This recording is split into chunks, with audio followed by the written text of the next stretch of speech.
क्या इस देश में 75 साल के बाद इतनी बड़ी बड़ी संस्थाएं हमने क्रिएट कर दी हैं और किसान आज भी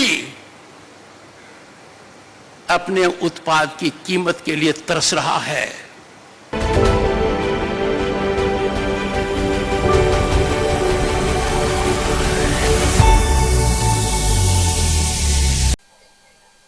नमस्कार, बीजीएन न्यूज हरियाणा पर आपका स्वागत है।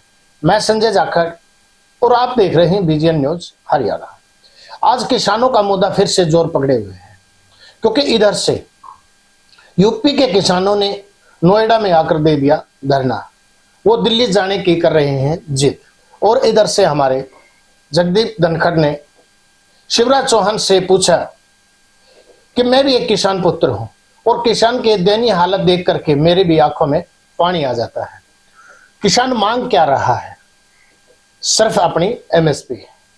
जो फसल उगाता है उसका प्राइस मांगता है, लेकिन उसमें भी इतनी देरी क्यों? अगर 100 साल के अंदर भी किसान की यही दयनीय हालत है तो इसके लिए सोचना जरूरी बनता है। क्या सरकार का वादा खाली वादा रह गया? तो आइए सुनते हैं वाइस प्रेसिडेंट ने क्या कहा किसानों के लिए। किसान हमारे लिए आदरणीय है, प्रातः स्मरणीय है, सदैव वंदनीय है। मैं खुद कृषक पुत्र हूं, मैं जानता हूं किसान क्या कुछ नहीं झेलता है और हमारा अन्नदाता है। क्या इस देश में 75 साल के बाद इतनी बड़ी बड़ी संस्थाएं हमने क्रिएट कर दी हैं और किसान आज भी अपने उत्पाद की कीमत के लिए तरस रहा है। कृषि उत्पाद कितना बड़ा व्यापार है। मैं चुनौतीपूर्ण प्रश्न करता हूं, आपकी संस्थाओं ने किसान को उसमें जोड़ने के लिए क्या किया? किसान को कृषि से जोड़ते, उसकी मार्केटिंग से जोड़ते, एक बदलाव आता। क्यों ऐसा नहीं हुआ? ये सोचने का प्रश्न है। 100 साल हो गए तब तो जरूर सोचने का है। मैंने कई बार कहा है, ध्यान केंद्रित किया है, हमारा किसान अपने प्रोडक्ट के अंदर वैल्यू एड क्यों नहीं करे?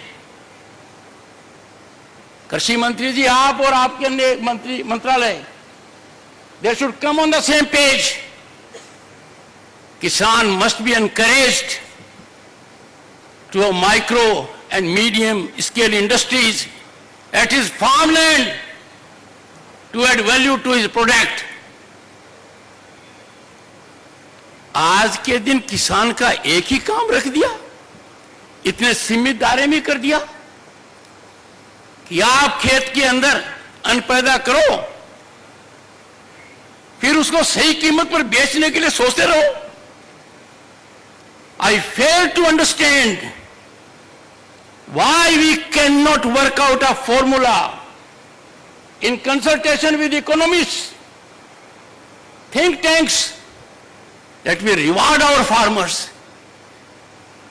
अरे हम तो रिवार्ड की बजाय जो ड्यू है उसको नहीं दे रहे, हम उस देने में कंजूसी कर रहे हैं जो प्रॉमिस किया गया है। और मुझे समझ में नहीं आ रहा वार्ता क्यों नहीं हो रही है किसान से।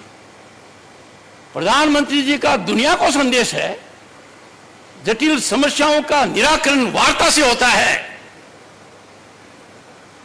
किसान से वार्ता अविलंब होनी चाहिए और हमें सबको जानकारी होनी चाहिए कि क्या किसान से कोई वादा किया गया था।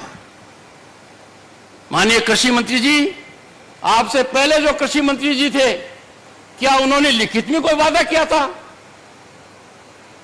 यदि वादा किया था तो उसका क्या हुआ? मैंने बहुत अर्थशास्त्रियों से बात की है, गहन चिंतन किया है। हमारा मन सकारात्मक होना चाहिए।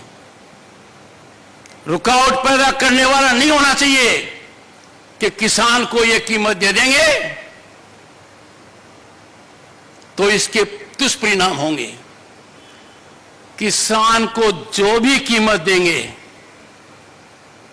उसका 5 गुना देश को मिलेगा, इसमें कोई दो राय नहीं है। We have to define our priorities. हमें ध्यान रखना पड़ेगा। I'm so sorry, but what I see before my eyes is lack of directional approach. Can we create a boundary between the farmer and the government? जिनको लगाना है गले उनको दुत्कार नहीं किया जा सकता है। मेरे कठोर शब्द हैं, पर कई बार बीमारी के इलाज के लिए कड़वी दवाई पीनी पड़ती है। मैं सभी को देश में आह्वान करूंगा, किसान बंधुओं को आह्वान करूंगा, मेरी बात सुने, मेरी बात समझें। आप अर्थव्यवस्था की धुरी हैं, राजनीति को प्रभावित करते हैं, भारत की विकास यात्रा के आप महत्वपूर्ण अंग हैं, सामाजिक समरसता की आप मिसाल हैं। आपको भी बातचीत के लिए आगे आना चाहिए। पर मुझे माननीय कृषि मंत्री जी थोड़ी पीड़ा है, मेरे लिए चिंतन और चिंता का विषय है। अब तक ये पहल क्यों नहीं हुई? आप कृषि कल्याण ग्रामीण विकास के मंत्री हैं। मुझे याद आती है सरदार पटेल की, उनका जो उत्तरदायित्व था देश में एकता करने का, कैसे उन्होंने बेखूबी किया। ऐसी चुनौती आज आपके सामने है, इसको भारत की एकता से कम मत मानिए। तो ये थे हमारे वाइस प्रेसिडेंट के अभिभाषण, जिसमें उन्होंने साफ साफ उनका दर्द झलक गया। तो दोस्तों, अगर अभी तक आपने हमारे चैनल को सब्सक्राइब नहीं किया है तो चैनल को सब्सक्राइब करें, लाइक शेयर अवश्य करें और कमेंट के माध्यम से अपने विचार जरूर बताएं। नमस्कार।